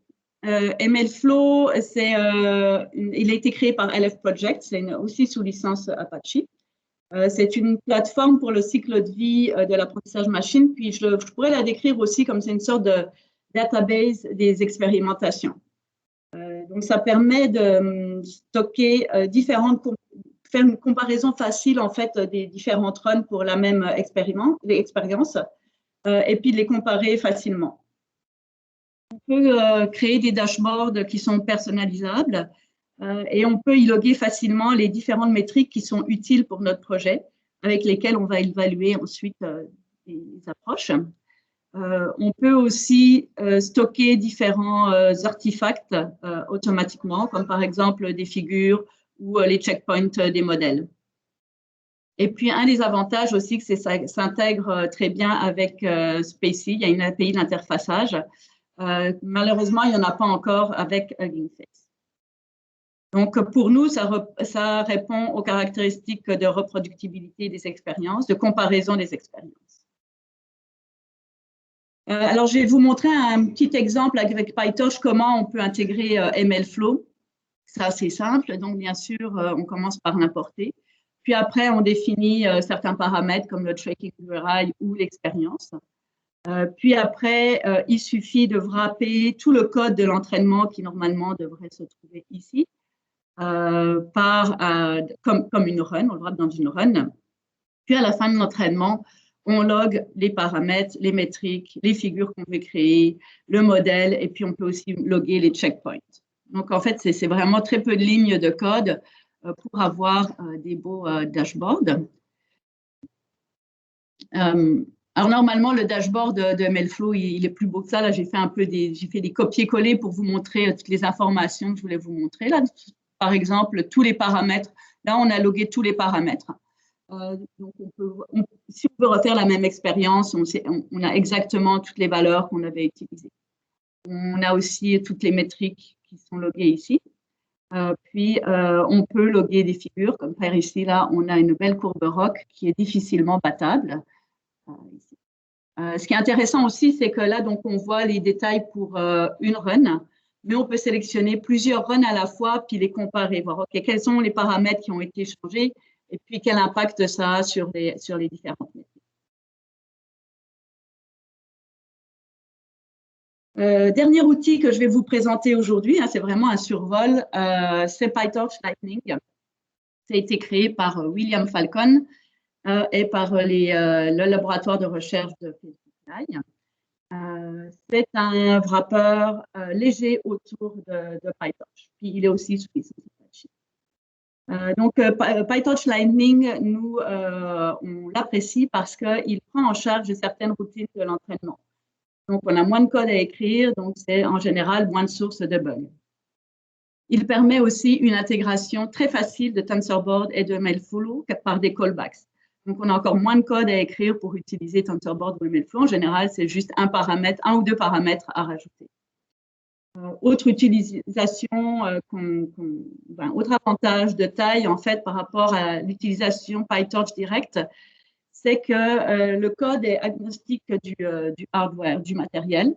Donc, le code peut rouler sur GPU, sur CPU ou sur TPU sans qu'on ait à préciser le device sur lequel les tenseurs doivent être mis. Je ne sais pas si vous avez déjà utilisé PyTorch, mais il faut toujours bien faire attention à préciser le device, ce qui est un désavantage, en fait, quand on veut porter le code, par exemple, chez le client, si on veut qu'il essaye, ou sur une autre machine qui a un GPU ou qui a un CPU, on a souvent des erreurs à certains moments. PyTorch Lightning aussi, il offre des add-ons, des petits suppléments très pratiques. Là, c'est des petits plus, comme par exemple le Batch Size Finder qui permet de trouver la taille maximale de batch qui rentre sur le GPU, ou le Learning Rate Finder qui permet de trouver un learning rate, peut-être pas dire le meilleur, mais autour du meilleur, ou le Profiler qui permet de voir où est-ce qu'il y a beaucoup de calculs. Donc, tout ça, ces petits outils, ça nous permet une recherche d'hyperparamètres plus efficace. Puis, souvent, ça nous permet ensuite d'avoir des modèles qui ont des meilleurs résultats. Donc, les principaux concepts de PyTorch Lightning, c'est le data module. C'est une classe, en fait, qui encapsule le dataset PyTorch, puis le data loader PyTorch. Donc, c'est lui qui va prendre en charge toutes les transformations comme la tokenisation, l'augmentation des données, etc. Puis aussi le download et le process des données. Ensuite vient le Lightning module qui encapsule un PyTorch module. Donc, lui, il prend en charge donc, la computation. Donc, en fait, ce qui est vraiment le graphe de calcul du PyTorch module. Donc, on le définit dans le init. Il définit aussi qu'est-ce qu'on fait dans chaque loop d'entraînement, dans chaque loop de validation, puis dans chaque loop de test. Et puis, il va définir les optimizers. En général, ces 4 étapes sont définies plus dans la boucle d'entraînement qui est extérieure au PyTorch module, mais dans Lightning module, c'est inclus à l'intérieur. Puis le trainer, lui, va définir l'ensemble des itérations, le nombre d'époques, qu'est-ce qu'on fait à chaque match. Et puis aussi les itérations de validation. Donc là, un exemple rapide de code, une comparaison entre PyTorch puis PyTorch Lightning. Donc, on définit le modèle. Puis, en PyTorch, on doit dire que le modèle doit être en mode train, qu'on enable les gradients. Puis, alors que dans PyTorch Lightning, tout ça est fait par le trainer. Tout comme le calcul de la loss, la backpropagation du gradient et le log de la loss. Tout ça est pris en charge, donc on n'a pas à préciser toutes ces étapes, puis des fois à les oublier. Donc en résumé, je vous ai présenté 4 outils de MLOps qui sont complémentaires, qui sont utilisés pour nos projets de recherche expérimentale en traitement automatique des langues. Ça nous permet une évaluation rigoureuse des expérimentations, donc de faire des benchmarks sur lesquels on peut compter. Ça nous permet aussi d'avoir une certaine reproductibilité des expériences. Et donc, ça nous permet en fait d'offrir le plus de valeur aux entreprises. La sélection de ces outils, elle est importante pour la qualité de nos projets. Et on les utilise parce qu'ils répondent à nos propres besoins. Et on est toujours en constante évaluation de nouvelles librairies. Par contre, c'est possible que ces outils ne répondent pas à vos besoins propres. Donc, il faut toujours choisir les bons outils pour ses propres besoins. Moi, je serais très intéressée à discuter de ces librairies ou d'autres librairies similaires que vous utilisez. Donc, n'hésitez pas à me poser des questions, à vous poser vos remarques à la fin de la présentation ou à m'écrire ou à écrire un de mes collègues. Voilà. Thank you very much for your presentation, Liz. So we have about 3 minutes for the questions from the audience. So does anyone have any questions? Yes, Claude, please go ahead. Oui, mais d'abord, merci pour la présentation, c'était fort intéressant. Moi, c'est un petit peu sur l'utilisation de MLflow. Je sais que c'est utilisé dans Databricks, là, Spark. Si tu comparais avec Airflow, OK? C'est quoi ton impression? Moi, juste l'impression que Airflow, c'est un peu mammouth, là, mais bon, peut-être avoir... mais c'est deux trucs qui sont en source libre, quand même. Oui. MLflow, c'est très rapide à utiliser. C'est peut-être, par rapport à Airflow. Airflow, c'est vraiment pour une mise en production, pour une utilisation dans les entreprises. MLflow, je pense que c'est moins stable que Airflow, mais c'est beaucoup plus rapide. Donc, pour quelque chose qu'on veut très solide, très stable, là, je conseillerais peut-être plutôt Airflow pour les grandes entreprises. Mais pour faire de la recherche expérimentale, je conseillerais plutôt MLflow. Okay. Un peu dans la même idée, pourquoi vous n'utilisez pas Keras? Parce que, bon, un bout de temps, ce n'était pas intégré à TensorFlow, mais maintenant, c'est... Et puis, je regardais le code que tu as fait avec le Lightning PyTorch, là. C'est équivalent à un code Keras, là. Sauf que Keras, c'est Google qui est derrière, puis c'est aussi pas mal de choses intéressantes. Pourquoi on n'utilise pas Keras? Bonne question. Ben, parce qu'on a commencé à utiliser PyTorch. Mais pour certains projets, on pourrait être amené à utiliser Keras aussi. Là. Parce que dans l'industrie, Keras est quand même plus utilisé que PyTorch. C'est surtout dans le milieu académique que tu trouver du PyTorch. Répondre aussi, PyTorch, ça permet de faire des expérimentations assez rapides, en fait. Oui, mais Keras aussi, ça permet de faire des expérimentations rapides. Là, on n'est plus au temps où il fallait faire une arborescence, là, un flow là, avant de lancer du TensorFlow bas niveau, parce que le TensorFlow bas niveau, là, on s'entend, c'est un mal de tête. Là. Mais tu as toujours la possibilité avec Keras, si tu veux faire du TensorFlow bas niveau, tu peux le faire. Mais en haut niveau, là, tu fais en quelques lignes ce que PyTorch Lightning maintenant fait. J'ai l'impression que c'est un peu du rattrapage, là, voyons, le PyTorch Lightning pour essayer de rattraper Keras. Parce qu'une fois intégré dans TensorFlow, puis une fois que tu as l'Eiger mode, là, le mode instantané, tu n'as plus beaucoup d'avantages d'utiliser PyTorch. Puis je pense que les académiques qui ont switché excusez l'anglais, ils ont passé à PyTorch parce qu'il y avait justement des limitations à l'époque de TensorFlow au niveau de l'exécution qui n'était pas très Python. Là. Mais on n'est pas du tout fermé à l'utilisation de Keras ou PyTorch. Là, je vous ai montré des exemples avec PyTorch, mais on pourrait utiliser aussi des exemples avec Keras. OK, merci. Les outils, là, on peut s'obstiner des heures de temps. Là.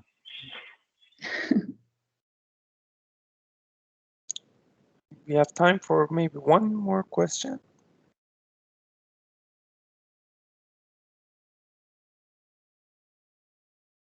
If not, okay, thank you very much, Liz, for your presentation.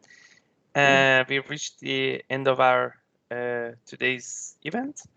I would like to thank again all the speakers for their very interesting presentations and the audience for being part of this event. So our upcoming event will be in March. I would encourage everyone to stay tuned for it. And the topic will probably going to be on language models. So please stay tuned for the news about the date and the speakers of that event. So that makes it the end of today's event. Have a great day, everyone, and stay safe. Merci.